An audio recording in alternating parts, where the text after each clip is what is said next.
கர்த்தருக்குள் அன்பான தேவ பிள்ளைகளே, ஆண்டவரும் இரட்சகருமாகிய இயேசுவின் நாமத்தில் உங்களுக்கு என் அன்பின் வாழ்த்துக்கள். இந்த நாளிலேயும் யோபு 2வது அதிகாரம் அதனுடைய 9வது வசனத்தை வாசிக்கிறேன். அப்பொழுது அவன் மனைவி அவனை பார்த்து, நீர் இன்னும் உம்முடைய உத்தமத்தில் உறுதியாய் நிற்கிறீரோ, தேவனை தூஷித்து ஜீவனை விடும் என்றாள் என்று எழுதியிருக்கிறது.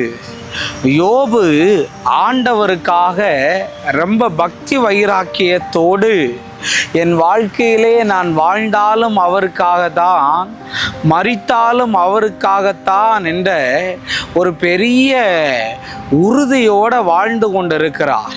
அவர் வாழ்ந்து கொண்டிருக்கும்போது அவர் வாழ்க்கையில் எதிர்பாராத பல பாடுகள் வந்தபோது பிசாசு எப்படியெல்லாமோ இவனை அழிக்கணும், இல்லாட்டி இவன் ஆண்டவரை மறுதளிப்பான் அப்படின்னு எல்லாம் நினச்சான். ஆனால் அவனுடைய தந்திரங்கள் எல்லாம் மாயையாயே போனது இயேசுவின் நாமத்தினால. ஆனால் யோபு ஸ்ட்ராங்காக இருந்தாலும் யோபு வீட்டில் உள்ள மனைவி கொஞ்சம் வீக்கு. அதனால் அவளை வச்சு தூண்டி விடுறான் இந்த யோபுவை அழிக்கிறதுக்காக. இன்னைக்கு மெசேஜோடைய தலைப்பும் அதுதான், பிசாசு மனிதர்களை தூண்டி விடுவான்.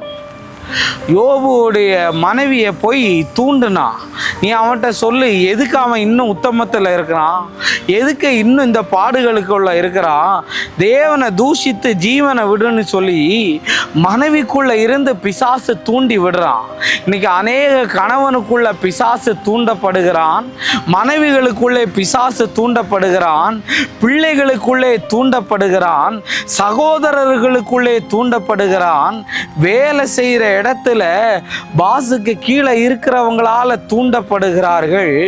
நிறைய ஆண்களால் பெண்கள் தூண்டி இழுக்கப்படுகிறார்கள்.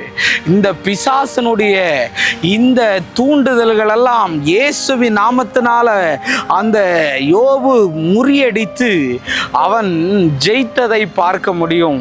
இன்னைக்கு உன்னை எந்த காரியத்தில் பிசாசு தூண்டி விட்டுட்டு இருக்கிறான், அவ இப்படி இவன் இப்படின்னு சொல்லி உன்னை மனிதர்களை தூண்டி விட்டாலும், யோபு நின்ன மாதிரி நீ நின்னா கண்டிப்பா உன் வாழ்க்கையில் ஆசீர்வாதங்கள் உண்டாகும்.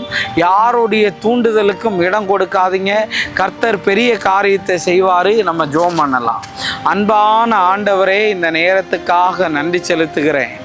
ஒருபோதும் நாங்கள் எந்த காரியத்திலையும் தூண்டி விடாதபடி, கர்த்தர் ஆண்டவரே, பிசாசு எங்களை முதலெடுக்காதபடி, பிசாசு எங்களை கையாளாதபடி ஆண்டவரே எங்களை தொடும்படி நான் ஜெபிக்கிறேன்.